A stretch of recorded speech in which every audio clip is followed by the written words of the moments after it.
जी कहे हे माता ई बतलाइए कि भोले बाबा आपको कितना प्रेम करते हैं।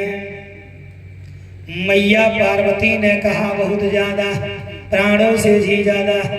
तो कहे जब इतना मानते हैं तो काहे भोले बाबा मरते नहीं, आप हर जन्म में मर जाती हैं। बोलिए कृष्ण भगवान की जय। बाबू अब तो नारद जी छोड़ दिए मंत्र, अब वहां से बीड़ा बजाए चल दिए हैं। हम मैया पार्वती सोचने लगे बात तो सही है, हैं? भोले बाबा तो मरते नहीं हैं, हम हर जन्म में मर जाती हूँ। अब आज तो फैसला होकर ही रहेगा महाराज।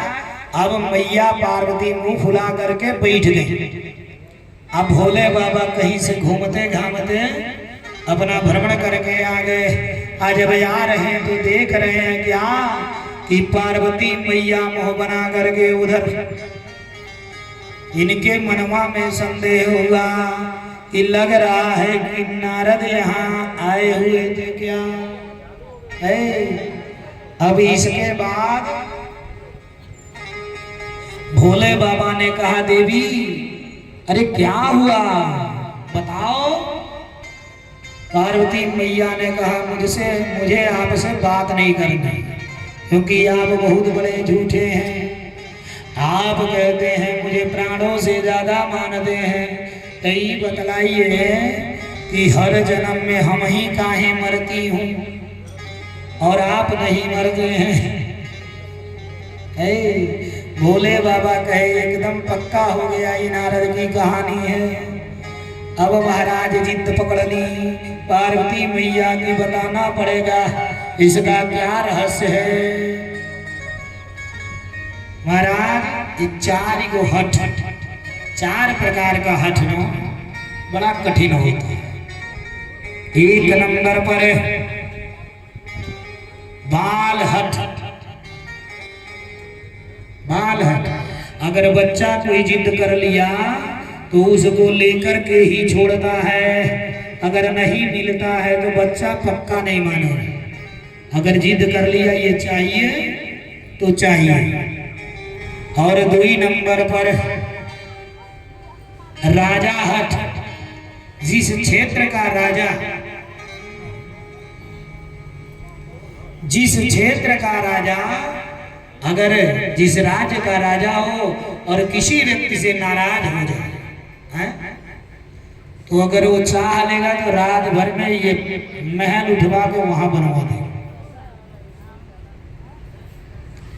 और तीसरे नंबर पर साधु हट। अगर सच्चा साधु है, अगर जिद पकड़ लिया तो पक्का जिस चीज के लिए जिद करेगा उसको करवा देगा। और चौथे नंबर पर तिरिया हठ। ठीक है, तिरिया हठ। अगर तिरिया नाराज हो गई तो पक्का ये मान के चलिए जिस काम के लिए नाराजगी है उसे पूरा करवा लेंगे।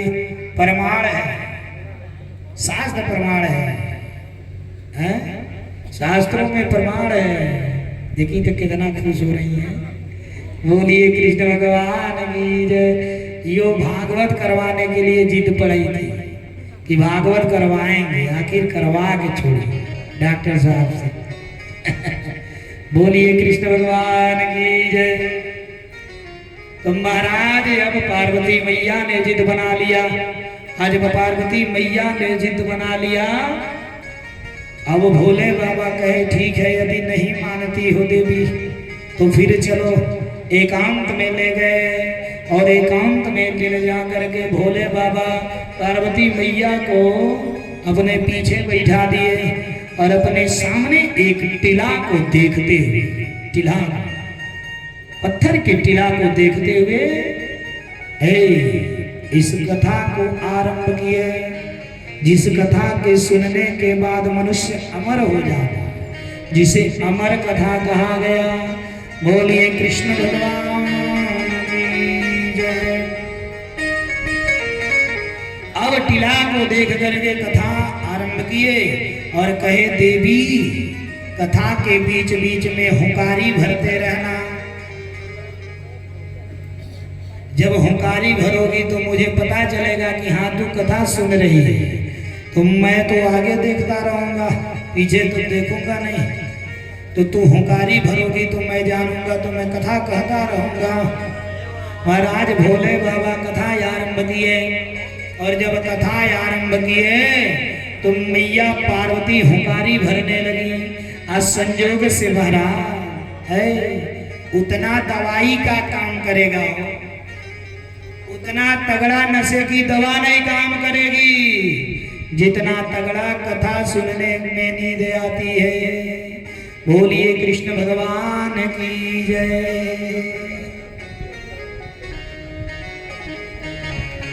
उतना तगड़ा दवा भी नहीं काम करेगा जितना अच्छा नींद का काम कथा करता है। अब महाराज मैया पार्वती को नींद आ गई। आज जब नींद आई संजोग से उसी समय वही टीला पर या वृक्ष पर एक निर्जीव अंडा था, सुग्गे पट्टू का निर्जीव अंडा था, उसमें जीव नहीं था। लेकिन महाराज उस राम नाम की महिमा, उस कथा को सुन करके उस अंडा में जीव पड़ गया। जीव पड़ा जब तो वो अंडा लुढ़क गया, लुढ़का तो फूटा, तो उसमें से वो सुग्गा के बच्चा निकल गया छोटा सा। वो सुग्गा के बच्चा पार्वती मैया के बगलिया में जाके बैठ गया। अब भोले बाबा कथवा कहें तो पट्टू होता है रट्टू। अब ये सुन सुन के रट लिया था, ये समझा अगर हुंकारी बंद तो कथा बंद हो जाएगा। और कथा की इतनी कृपा है कि मैं जिस अंडे में था निर्जीव अंडा और मैं सजीव हो गया, तो इस कथा को सुनने के बाद तो अमर हो ही जाना है। महाराज अब पट्टू होता है रट्टू, उस पट्टू ने हूँ की हुंकारी भरने लगा, भोले बाबा कथा करने लगे। जब कथा में बीच में जयकारा बोला जा रहा है ना, बोलिए कृष्ण भगवान की जय। ऐसे जब बीच में समय आया भोले बाबा ने जयकारा किया, बस पार्वती मैया चकुआ के उठ गई। आज ऐसे उठी कई बार बोली जय। भोले बाबा सोचे अरे देवी तू सो गई थी क्या? पार्वती जी ने कहा प्रभु बड़ा नींद आ गई और नींद के कारण मैं सो गई। अब महाराज भोले बाबा ने कहा तो फिर कथा किसने सुना? तब तक महाराज सुग्गा का बच्चा वहां से उड़ गया। अब जैसे उड़ा भोले बाबा ने देख लिया। भोले बाबा सोचे ये पट्टू होते हैं रट्टू, अरे ये किसी मदारी के हाथ में चला जाएगा तो ये बाजार में इस राम कथा को गाएगा और पैसा कमाएगा, फिर राम कथा की महिमा गिर जाएगी, हैं? महिमा कम हो जाएगी। भगवान ने तुरंत त्रिशूल को छोड़ा, आदेशित किया अरे जा इस पट्टू को मार के चले आना, या इस सुग्गे को मार दो, बचना नहीं चाहिए। अब महाराज लगा त्रिशूल दौड़ाने, लगा सुग्गा भागने। अभी हो अमर कथा सुन लिया था, ताकत बढ़ गया। अब लगा भागने, लगा त्रिशूल दौड़ाने। भागते भागते महाराज सरस्वती नदी के तट पर सौम्याप्रास नामक स्थान पर व्यास जी की कुटिया थी और व्यास जी की पत्नी थी अरड़ी देवी बीटिका महाराज। अरड़ी देवी भी कहा जाता बीटिका जी महाराज। अब ये जम्हाई आ गया, ये हाथ को ऐसे उठा के जम्हाई ले रही ने। बस ये सुग्गा के बच्चा जान बचाते बजाते भागते भागते गया, इनके मुखवा में प्रविष्ट हो गया, मुख के रास्ते इनके उधर में चला गया। बोलिए कृष्ण भगवान की जय। अब त्रिशूल करें तो क्या करें? भोले बाबा ने कहा था सुग्गा को मारना तो कैसे अब उनको मारे? सुग्गा को मारने का आदेश है ना हो, अब उसी कुटिया के इर्द गिर्द घूमता हुआ त्रिशूल अंततः वापस आया और भोले बाबा ने पूछा, त्रिशूल ने बतलाया अब क्या करें, अब तो कुछ हो ही नहीं सकता। महाराज धीरे धीरे वो बच्चा सुग्गा का 12 साल 12 वर्ष अरड़ी देवी के पेट में रह गया। बोलिए कृष्ण भगवान की जय। 12 वर्ष रह गया। अब इनको पीड़ा होने लगी, अब पीड़ा असहनीय होने लगा। व्यास जी ने निवेदन किया और व्यास जी के निवेदन पर वो सुग्गा का बच्चा है शुकदेव रूप में बाहर आए। महाराज वो सुग्गा के बच्चा ना मनुष्य बन गए और सूर्य के समान कांति चमकता हुआ नंग धनंग शरीर 12 वर्ष का बच्चा है। महाराज जन्म लेते ही सीधे जंगल में चल दिए और पीछे पीछे महाराज ये लगे,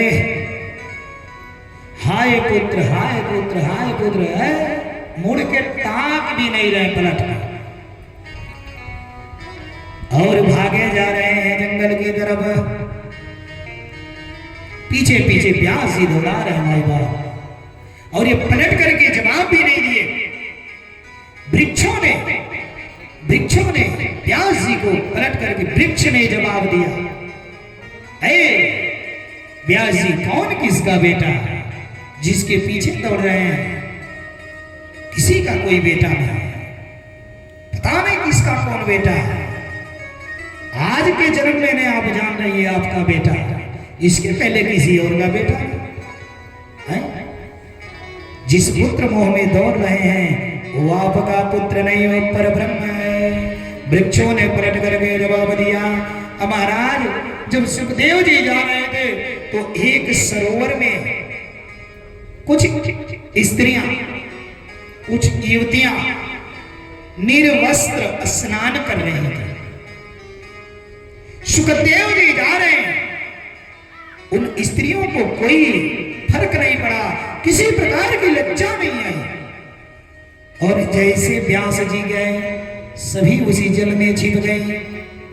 व्यास जी ने पूछा, देवियों मेरा 12 वर्ष का बच्चा, मेरे 12 वर्ष का युवा बच्चा इसी रास्ते जा रहा है, जिसे देख करके तुमको लज्जा नहीं आई और मैं वयोवृद्ध तुम्हारे पिता के समान और मुझे देख करके तू लज्जित हो गई।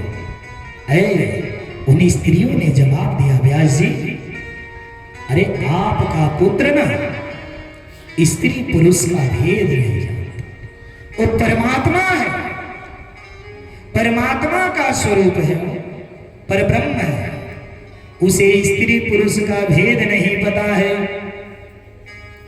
और आपको सब पता है, आप काम के वशीभूत है,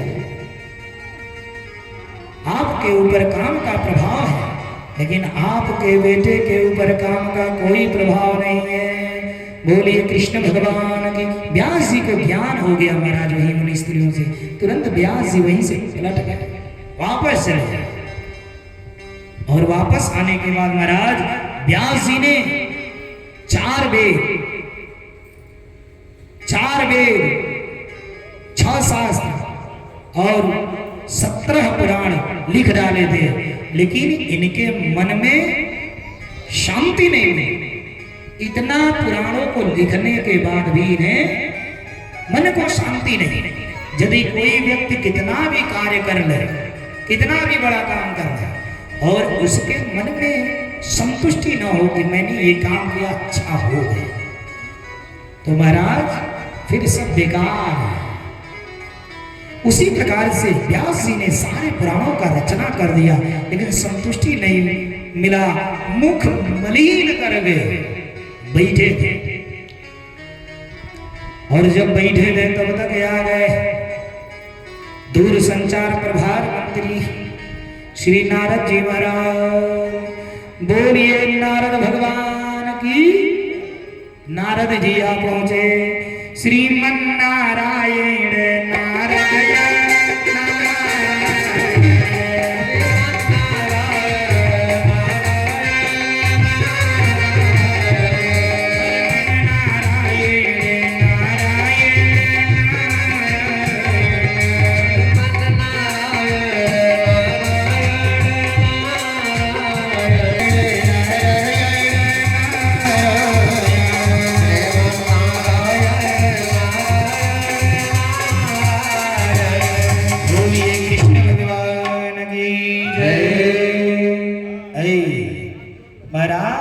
तब तक पहुंच गए नारद जी।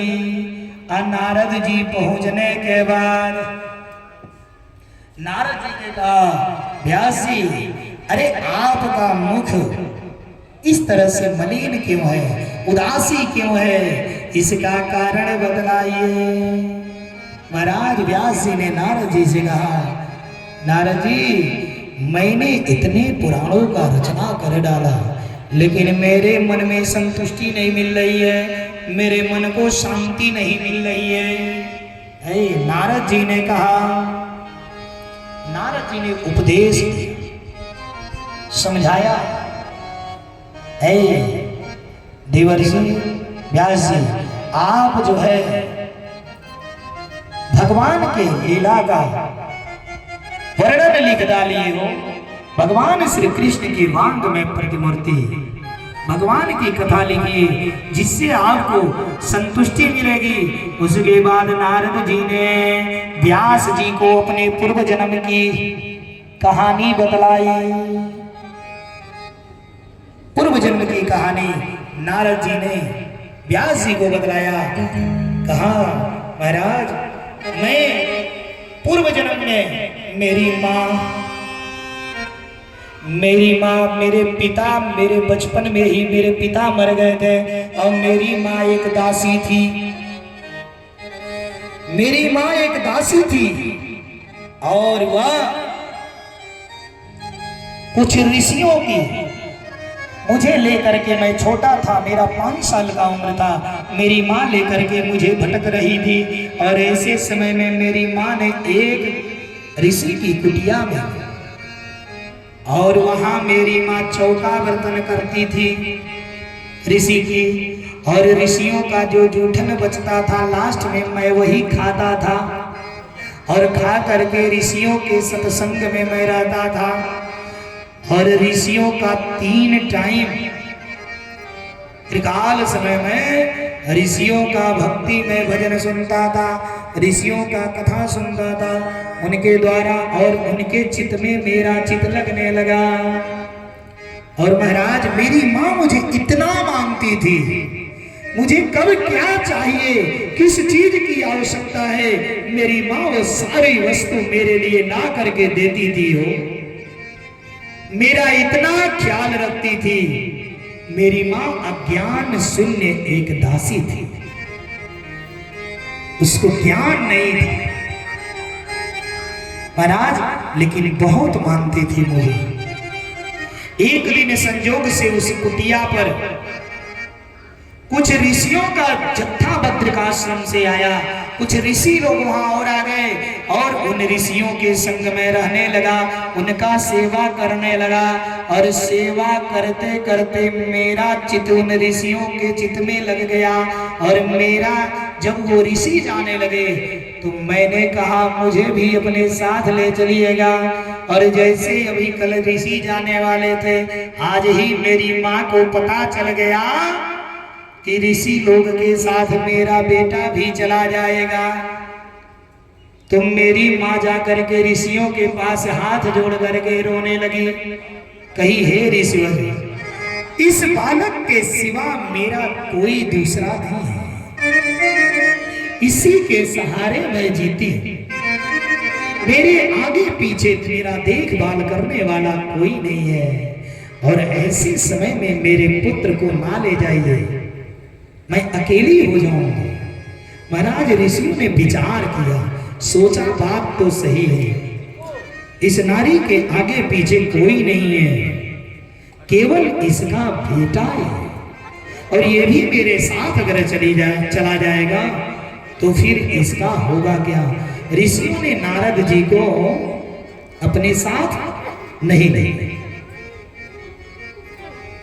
आज जब नहीं ले गए महाराज, तो नारद जी मनवा में सोच रहे हैं क्या कि अगर मेरी मां नहीं होती तो मैं आज ऋषियों के साथ चला गया होता, और मां के बंधन और मोह के कारण मैं परमात्मा की भक्ति नहीं पा रहा हूं, और मेरी मां का मेरे सिवा है भी तो कोई और नहीं।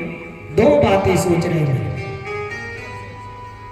एक तरफ नारद जी सोच रहे हैं कि मेरी मां का मेरे सिवा कोई है ही नहीं, मैं ही एकमात्र सहारा उस दुखिया का हूं, और दूसरी तरफ सोच रहे हैं कि अगर मेरी मैया नहीं रहती तो मैं चला गया होता, यानी मेरे इस वैराग्य के बीच में बंधन मेरी मां पड़ रही है। ऐसा सोच रहे महाराज। काल के व्याल में एक दिन संयोग से नारद जी की माता, नारद जी की मां गाय दोहने के लिए गई, और महाराज जब गैया